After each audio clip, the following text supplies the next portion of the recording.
You wake up tired, you check your phone, you already have a list of things to do before you've even opened your eyes. Your day is packed, your calendar is full. And somewhere in the back of your mind, you imagine that it wasn't always like this. You imagine your ancient ancestors, hunched over, exhausted, spending every waking hour just trying to survive. But the real answer is far stranger.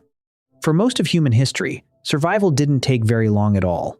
Anthropologist Marshall Sahlins studied hunter-gatherer societies in the 1960s and called them the original affluent society.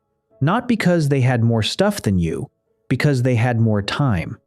His research, along with later fieldwork among groups like the Jew, Hoansi of the Kalahari, found that many hunter-gatherers spent as little as 15 to 20 hours a week acquiring food.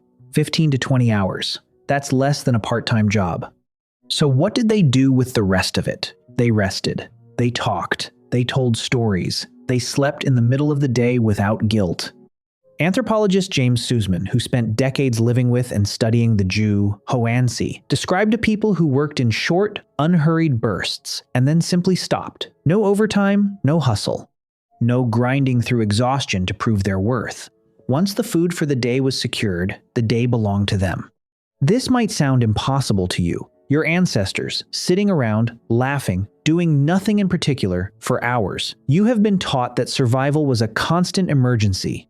A saber tooth around every corner, a famine always one bad week away. But that image comes from somewhere else. It comes from agriculture. Here is the twist. When humans switched from foraging to farming, life did not get easier. It got harder, much harder. Bioarchaeologist Jared Diamond famously called the shift to agriculture the worst mistake in the history of the human race.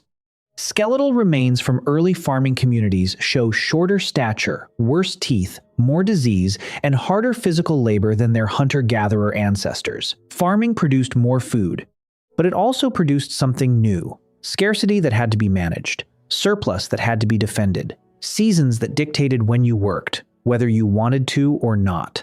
Foragers didn't stockpile. They didn't need to. If the environment provided enough, why carry more than you could eat? Why work more than you needed to? Farmers couldn't think this way. A bad harvest meant starvation months later. So farmers worked longer, they worked harder. They worked every single day, the land demanded it. And the land is a demanding boss. Do you see where this is going? The exhausting, relentless, dawn to dusk labor you imagine when you picture ancient humans wasn't the hunter-gatherer way of life. It was what came after. It was the beginning of something you're still living inside of right now. Because once agriculture created surplus, it also created hierarchy. Someone had to store the grain. Someone had to guard it. Someone had to decide who got how much. For the first time, humans could accumulate more than they needed, and other humans could be put to work producing that excess. The 8-to-5 workday you dread wasn't handed down from your caveman ancestors. It was built thousands of years later, layer by layer, by agriculture, then by empires, then by factories, then by fluorescent-lit office buildings. Your ancestors weren't lazy, they were efficient. Evolutionary biologists point out that the human body evolved to conserve energy whenever possible, because in a foraging economy, unnecessary effort was wasted calories you might not get back. Working nonstop wasn't virtuous to a hunter-gatherer. It was reckless. It meant burning energy your body couldn't easily replace, for a reward you didn't actually need yet. So why does that logic feel so foreign to you now? Because somewhere along the way, effort itself became the goal. Not the outcome effort produced. The effort.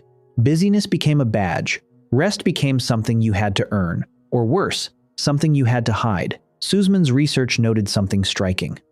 Among groups like the Jew, Hoansi, idleness carried no shame. There was no moral weight attached to sitting still. No one whispered that a person resting after their needs were met was wasting their life. You, on the other hand, probably feel guilty the moment you slow down. Think about the last time you had a free afternoon with nothing scheduled. Did you relax? Or did you scramble to fill it? Did a small voice in your head say you should be doing something? That voice isn't ancient. That voice is agricultural. It's industrial. It's the echo of 10,000 years of systems that needed your labor and found ways to make you want to give it.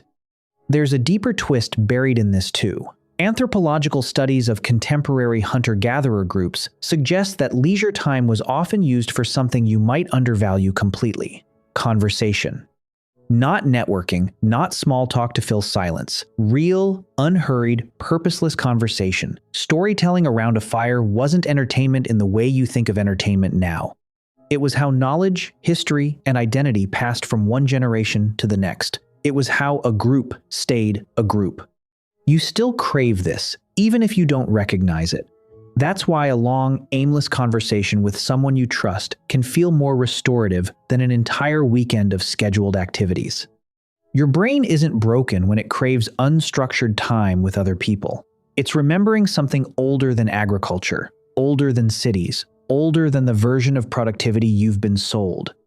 None of this means your ancestors had it easy. Disease could be devastating. Infant mortality was high. Conflict happened. Life was often shorter than yours. This isn't a fantasy about a perfect paradise, it's a correction. A correction to the idea that struggle and constant labor are the natural human condition, and that your exhaustion is simply the price of being alive. It isn't. It's the price of a particular kind of life, one that started roughly 10,000 years ago and has been intensifying ever since. So the next time you feel guilty for resting, ask yourself where that guilt actually comes from. It didn't come from your body. Your body still remembers how to stop. It still knows the relief of doing nothing after enough has been done. The guilt came from somewhere much newer, much younger than you assume, dressed up as ancient wisdom it never actually had. Tonight, when your to-do list feels endless and your body is asking you to stop, remember this. Somewhere in your DNA is a version of you that worked 20 hours a week and called that a full life. And the real answer to why your days feel so relentless was never written by your ancestors at all. It was written by everything that came after them.